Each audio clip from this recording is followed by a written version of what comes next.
दाराची bell 3-4 वेळा वाजली म्हणून किचनमध्ये असलेल्या मालतीबाई पिठाने भरलेल्या हाताने दार उघडायला धावल्या. दार उघडलं तर दारात दोन्ही हातात 2 पिशव्या घेऊन प्रतापराव उभे. मालतीबाई कपाळावर आठ्या पाडत रागात परत किचनमध्ये धावल्या. त्यांच्या मागे प्रतापरावही गेले. एकदा बेल ऐकू येते ना, लहान मुलांसारखं काय उत्साह असतो हो तुम्हाला दार उघडेपर्यंत बेल वाजवायचा. कालच शेजारचे नेने म्हणत होते, वहिनी तुमच्या बेलचा आवाज फार होतो, आम्हाला त्रास होतो त्याचा. मालतीबाई प्रतापरावांना पाणी देत बोलल्या. ओट्यावर पिशव्या ठेवत प्रतापराव बोलले, त्या नेण्यांना सांग आम्ही आमची बेल वाजवतो, तुला काय त्याचं. स्वतः एवढा खोकत असतो टीबी झाल्यासारखा, त्याला आम्ही काय म्हणतो का. तसं बाईंनी डोळे मोठे करत पुरेचा सूर ओढला. तेवढ्यात हळूच एका पानाच्या विड्यात बांधलेला आबोलीचा गजरा प्रतापराव बाईच्या डोक्यात माळू लागले. तसं बाईंनी त्यांना झटकलं. काय करताय हे, कुणी येईन ना. प्रतापराव लढिवाळपणे गजरा अजूनच घट्ट करत बोलले. कोण येतंय आणि आलं तर येऊ दे की, काय करतोय मी असं. बाई गालात गोड हसल्या आणि त्यांना दूर लोटत बोलल्या, इतकी वर्ष झाली पण तुमच्यातलं लहान मूल काय मोठं होत नाहीये. वय झालंय आपलं आता मिस्टर राजवाडे. बरं मग. प्रतापराव बाईंना मध्येच आडवत सामानाच्या मोकळ्या झालेल्या पिशव्यांची घडी करत बोलले. प्रेमाला वय असतं का मिसेस राजवाडे. असंही आज का तो म्हणे प्रपोज डे आहे वाटतं. तशा मालती मागे वळत डोक्याला हात लावत बोलल्या. बस पुरे आता, हे वय आहे का आपलं हे डे साजरे करायचं. ते दूधवाल्या भैयाचं दुधाचं बिल किती डे द्यायचं राहिलंय ते बघा आधी. सकाळीच आला होता तो. आणि काय हो, एरवी एकादशी कधी आहे असं जरी साधं विचारलं तरी तुम्ही आठ्या पाडत म्हणता विचार तुझ्या पांडुरंगालाच. मग हे बरं लक्षात राहतं हो तुमच्या. प्रतापराव मान हलवत हरल्याची भूमिका घेत हॉलमध्ये येऊन बसले. काही वेळात बाईही आल्या. तुम्हाला किती वेळा समजावू मी, जरा बघून घेत जाऊ न भाजी. ती मेथीची जुडी आतून किती खराब आहे, माझा किती वेळ जातो सगळं सावरायला ते. काय मेले एक भाजीवाले पण फसवतात. आणि हल्ली या डोळ्यांनाही काय झाले काय माहिती, सगळं धुसर दिसतंय. असं म्हणून बाई ही दम टाकत चष्म्याची काच पुसत बसल्या सोप्यावरच. प्रतापरावांनी एकदा होकाराची मान हलवली आणि परत पेपरमध्ये डोकं घुसवून बसले. खरं तर त्या मुंबईमधल्या 1 BHK घरात ही 2च पाखरं राहायची. संसाराची 30 वर्षे एकत्र काढल्यावर नवरा बायको कमी आई वडीलच झाले होते ते एकमेकांचे.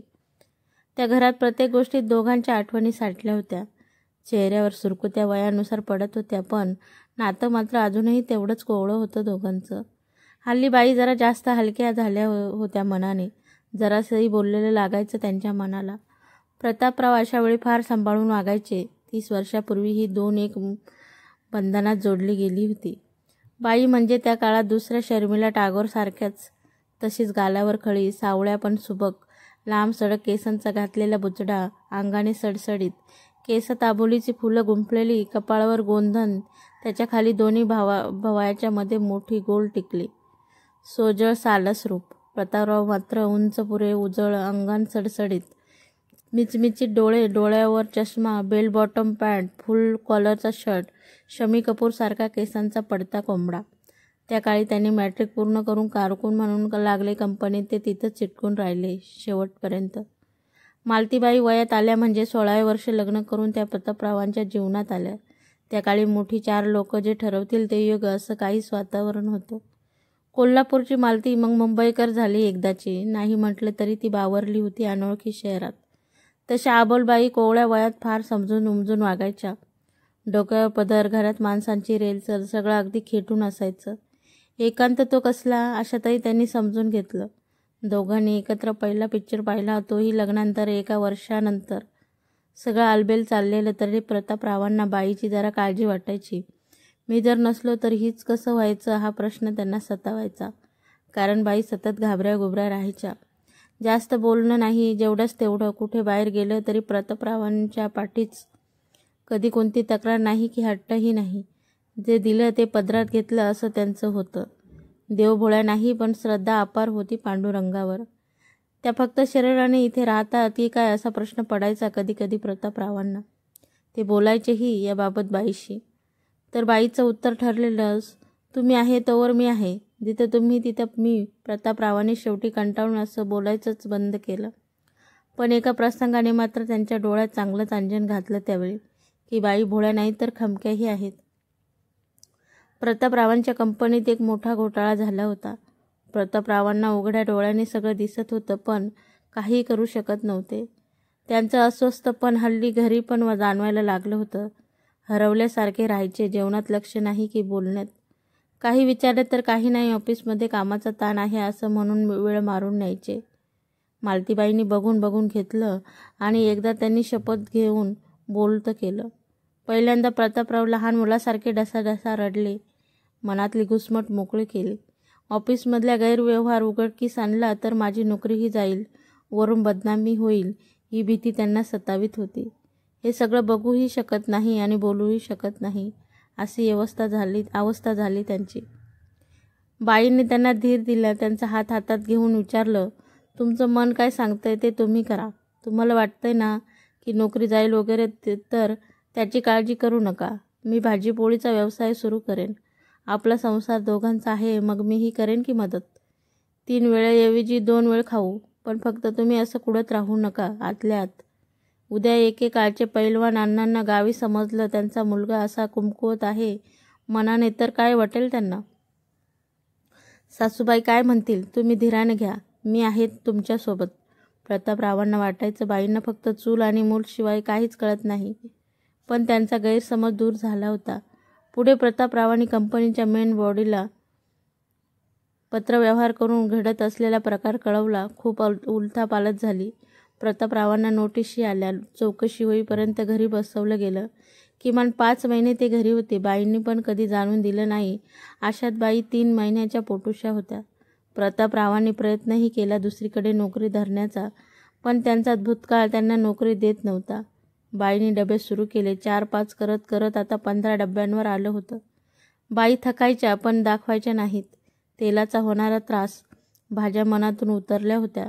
डब्यातून मिळणाऱ्या पैशातून सामान भरायचं. उरलेली बचत. प्रतापराव डबे पोचवायचे, स्वयंपाकात मदत करायचे, आवरू लागायचे. बाईचा त्रास त्यांना दिसत होता, पण काही करू शकत नव्हते. अशात बाईंना 7व्या महिन्यात गावावरून न्यायला आले. त्यांना आरामाची गरज होती म्हणून. प्रतापरावांनीही सांगितलं, मी बघतो, तू राहा गावी, सगळं नीट होईल. पण बाईंनी ठणकावून सांगितलं, मी काही जायची नाही, 9व्या महिन्यात बघू, तोवर माझा नवरा आहे माझी काळजी घ्यायला.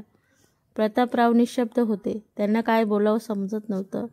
पुढे तब्बल 5 महिन्यांनी घोटाळा समोर आला आणि प्रतापरावांना कामावर परत घेतलं गेलं, तेही बढती देऊन. तेव्हा देखील अगदी कळवळून रडले ते. अक्षरशः पायही धरले त्यांनी बाईचे. अगदी उभ्या होत्या बाई त्यांच्या पाठीशी. पुढे बाई गावी आल्यात. पहिलं पुत्र रत्न झालं, ज्याचं नाव शेखर ठेवलं. घरचे पाठी असतानाही त्या काळातही दोघांनी एकावरच थांबायचा निर्णय घेतला. जरा झाली कुरबुर, पण हे दोघे एकमत होते. पुढे शेखरचं बालपण, शाळा, अभ्यास सगळ्यात कशी वर्ष निघून गेली दोघांनाही समजलं नाही. एकदा कॉलेजमध्ये असताना शेखर याची मित्रांसोबत काही वाद झाला. थोडी मारीही झाली. प्रकरण घरापर्यंत आलं. हे जेव्हा बाईंना समजलं तेव्हा बाईंनी पहिल्यांदा त्याला 4 बोटं लावली. बापाने आणि मी किती खस्ता खाल्ल्या आहेत त्याच्यासाठी याची उजळणी केली. काटकसर जन्माला गेली. दोघेही थकले होते. पुढे चाळ पडून टोलेजंग इमारत झाली. त्यातच त्यांचा आता 1 BHK फ्लॅट झाला. शेखरला मास्टरसाठी परदेशात जायचं होतं. बाई नाही म्हणत होत्या. एकुलते एक तोही असा लांब. पण प्रतापरावांना काळाची गरज आणि मुलाचं भविष्य म्हणून साठवलेली सगळी पुंजी खर्ची केली आणि त्याला परदेशी धाडला. पुढे 4 वर्ष तो तिथेच आणि ही दोघं इथे. कधी काळी फोन यायचा, एवढंच. तोही रात्री पररात्री, कारण इथे दिवस तर तिकडे रात्र. अशात ही दोघं जगायचे. मुलाचा एक आवाज ऐकण्यासाठी हलके डोळे पाणवायचे, पण त्याला कधी भासू दिलं नाही. शिक्षण झालं, परत आला. लग्नही अगदी थाटामाटात झालं त्याचं. मनासारखी अगदी गोंड सानगं सून बनून आली बाईची. 4 महिने सुखात गेले. सगळं चांगलं चाललं होतं. तेवढ्या शेखरने USA सेटल व्हायचं सांगितलं. अनघाचं काही नव्हतं. तिला कुठेही चालणार होतं, पण शेखर हट्टाला पेटला होता. काळानुसार त्याला धावायचं होतं. प्रतापरावांनी त्याला समजावण्याचा प्रयत्न केला, पण त्याने नाही ऐकलं. तुम्हीही चला तिथेच, असं बोलला तो, पण हे वरवरचं वाटलं त्यांना. बाई सुन्न पडल्या होत्या. लहानपणी डोळ्याआड जरी झालं लेकरू तर जीव कासावीस व्हायचा आणि आता कायमचा दूर जाणार कसं तोडून टाकू शकतो. शेवटी व्हायचं तेच झालं. शेखर सेटल झाला परदेशात. त्याला जाऊन आता 2 वर्ष झाली. कधी कधी फोन येतो तेवढाच काय तो. फक्त महिन्याला पैसे मिळतात न चुकता एवढं खरं. प्रतापराव त्याला पेन्शन म्हणतात. ज्याच्यासाठी आयुष्य काढलं त्याच्याकडून मिळणारी भरपाई. बाई मध्ये मध्ये सगळा राग अनावर झाला तर दोष देतात प्रतापरावांना. त्याला शिक्षणाचं तिकडे धाडलं नसतं तर त्याला तिकडची धूळ लागली नसती असं म्हणून त्या मोकळ्या होतात. प्रतापराव अशा वेळी शांत राहतात. बाई आजारीही पडल्या होत्या शेखर गेल्यावर. त्यावेळी मात्र प्रतापराव मनातून पूर्ण हललेले होते. बाई म्हणायच्या, मी खूप छळलं ना तुम्हाला आयुष्यभर. आता मी गेले की जगा मनासारखं, जपा स्वतःला. प्रतापराव तेव्हा बाईचा हात हातात घेऊन म्हणाले, जसं तू म्हणायचीस ना तसंच माझंही आहे. तू आहे तोवर मी आहे. आणि असं बरं मी तुला जाऊ देईन. तुझ्या त्या पांडुरंगाला विटेवर राहायचं नसेल ना मग. बाई हळूहळू सावरले आता. बाईंना जेवढा त्रास झाला आयुष्यभर त्याची भरपाई म्हणून हल्ली जरा जास्तच लहान होतात प्रतापराव. प्रत्येक क्षणाला बाईंना आनंद देता येईल याचा प्रयत्न करतात. बाईंना सगळं कळतं सतत, पण त्यांनाही ते सुकवणारं वाटतं आणि प्रतापराव खुश असतात म्हणून त्याही काही बोलत नाहीत. एकमेकांचा आधार घेत ही 2 पाखरं नव्याने आयुष्य जगतायत. हल्ली प्रतापरावांनी नवीनच खूळ घेतले डोक्यात. रोज संध्याकाळी गार्डनमध्ये धावत असतात. बाई हसत हसत म्हणाल्या, एकदा मिस्टर राजवाडे, हल्ली गार्डनच्या फेऱ्या वाढल्या तुमच्या काय? भानगड काय? लगेच प्रतापराव उचलून धरत बोलते. हो तर आता घरात भावच देईना कुणी, तर म्हटलं जरा बाहेर बघू काय? हो तर बघा की कुणी नक्की. मग मी बघते तुमच्याकडे, बाई लटक्या रागात म्हणाल्या. हल्ली गॅलरीतलं गुलाब पण रोज नव्याने खुलतं. झोपाळा आहे एक, पण बाई त्यावर बसून त्यांच्या देवाचं वाचन करत असतात. प्रतापराव अधूनमधून किचनचा ताबा घेतात. बाईच्या मते पसारा घालतात. असो, दिवसाची संध्याकाळ ही 2 तरुण जीव एकत्र चहा पिऊन घालवतात. हल्ली साखर जरा कमीचा पाडा चालू असतो बाईचा, पण प्रतापराव मात्र चालतं की तेवढं असं म्हणून वेळ मारून नेतात. जीवनाच्या शेवटाकडे जाणारे हे दोघं काय कटकट करायची रोज, असं कितीच उरलंय ते आयुष्य असं म्हणून रोज नव्याने उडतात आणि जगतात. शेवट कधी ते कुणालाच माहीत नाही, पण आलेला क्षण आपला असं म्हणून एकमेकांचा हात हातात घेऊन कोवळं हसतात. वयानुसार सुरकुत्या पडल्यात अंगावर, पण मन मात्र अजून विशितच आहे हो दोघांचं. अशा प्रत्येक आयुष्याच्या शेवटाकडे जाताना उडू पाहणाऱ्या पाखरांना दीर्घायुष्य लाभो हीच शुभेच्छा. आपल्याला आजची कहाणी कशी वाटली कमेंट्समध्ये नक्की सांगा. आणि आवडल्यास लाईक करा, शेअर करा आणि महत्त्वाचं म्हणजे चॅनलवरती नवीन असाल तर चॅनलला सबस्क्राईब नक्की करा. धन्यवाद.